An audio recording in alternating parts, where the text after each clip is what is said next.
धोम-धक की धूप में मई महीने में पटवारी से लेकर मुख्यमंत्री तक पूरी की पूरी सरकार 5 दिनों तक गर्ल चाइल्ड एनरोलमेंट के लिए गांव-गांव में जाती थी।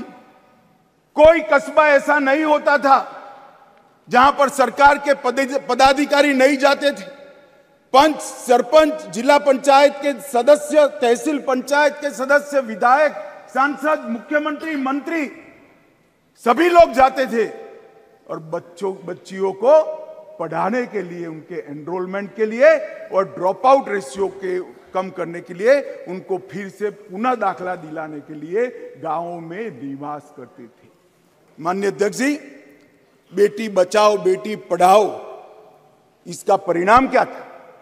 एक और तो लिंग अनुपात में बहुत बड़ा अंतर आया और दूसरी ओर कांग्रेस पार्टी जो लेगेसी छोड़कर गई थी गुजरात में, उसमें प्राइमरी एजुकेशन में 37% ड्रॉप आउट रेशियो था और मोदी जी जब मुख्यमंत्री से प्रधानमंत्री बनने के आए तब वो 30% ड्रॉप आउट रेशियो घटकर 0.70%। माननीय अध्यक्ष जी, इसलिए मैं कहता हूं कि हमारे लिए राजनीतिक मुद्दा नहीं है, हमारी मान्यता का मुद्दा है, हमारे स्वभाव का मुद्दा है, हमारी कार्य संस्कृति का मुद्दा है। माननीय अध्यक्ष जी, जहां तक नरेंद्र मोदी जी की केंद्र में सरकार बनी, ये कह रहे हैं कि पहले भी हुआ था, पहले रोक लिया गया, ये सब बातें तो मैं बाद में बताता हूं, परंतु ये जो महिला सशक्तिकरण की बात है, ये संविधान संशोधन से जुड़ी हुई नहीं है। महिलाओं के लिए सुरक्षा, सम्मान और सहभागिता, ये तीनों चीजें जिस दिन मोदी जी ने इस देश के प्रधानमंत्री पद का शपथ लिया, जिस दिन से भारतीय जनता पार्टी की सरकार बनी, ये सरकार का श्वास और प्राण दोनों बने हुए हैं। माननीय अध्यक्ष, कई ऐसी चीजें हैं जो हुई है। आज मैं कहना चाहता हूं माननीय अध्यक्ष जी, जिस दिन मोदी जी इस देश के प्रधानमंत्री बने, इस देश के 70 करोड़ लोग ऐसे थे जिनके घर में बैंक अकाउंट नहीं था।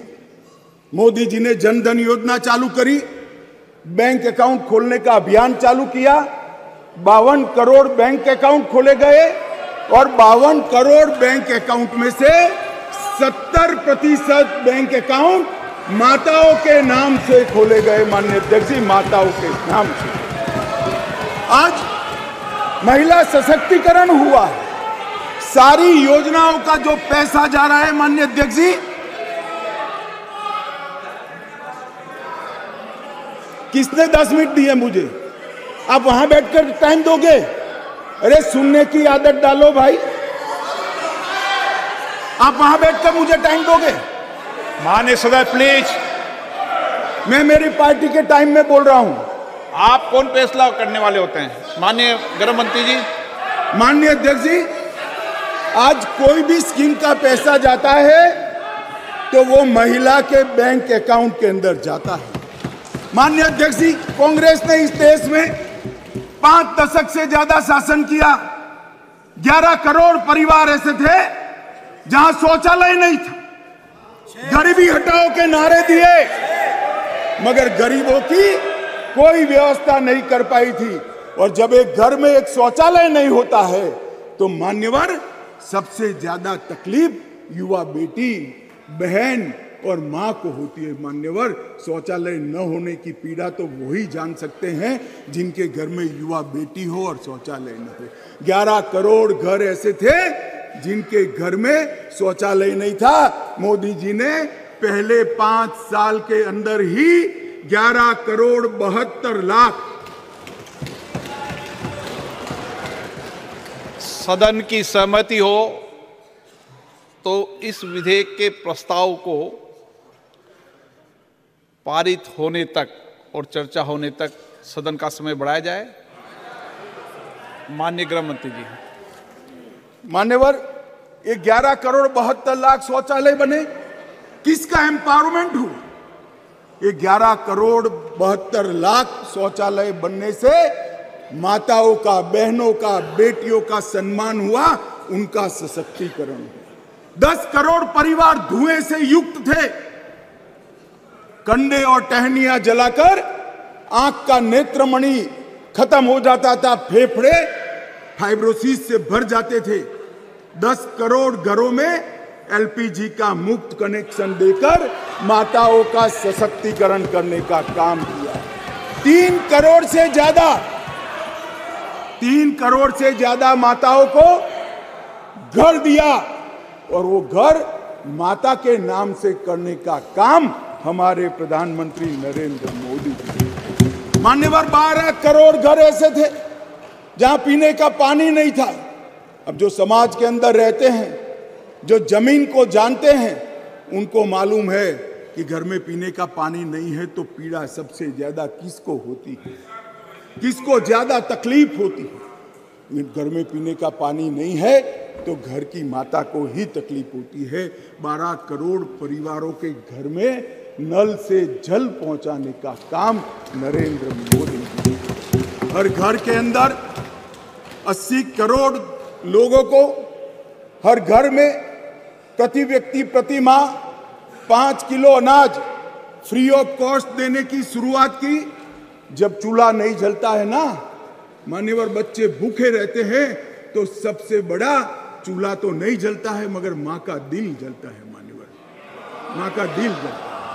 ये भूखे परिवारों को 5 किलो अनाज प्रति व्यक्ति देने का काम हमारे नेता नरेंद्र मोदी जी ने। 3 करोड़ 18 लाख सुकन्या समृद्धि खाते खोले। मान्यवर, 3 करोड़ महिलाओं को मातृवंदना योजना के तहत फायदा पहुंचाया। मान्यवर, लगभग 26 सप्ताह का मातृत्व अवकाश, पेड मैटरनिटी लीव देने का काम हमारे नेता नरेंद्र मोदी जी ने। और एम्पावरमेंट क्या होता है माननीय अध्यक्ष जी? आज दुनिया भर में विमान उड़ाने वाले पायलट में महिलाओं की संख्या 5% है, भारत में 15% है, और 10 साल में बढ़ेगी। इसको एम्पावरमेंट। मान्यवर, हम ये जो बिल लेकर आए हैं,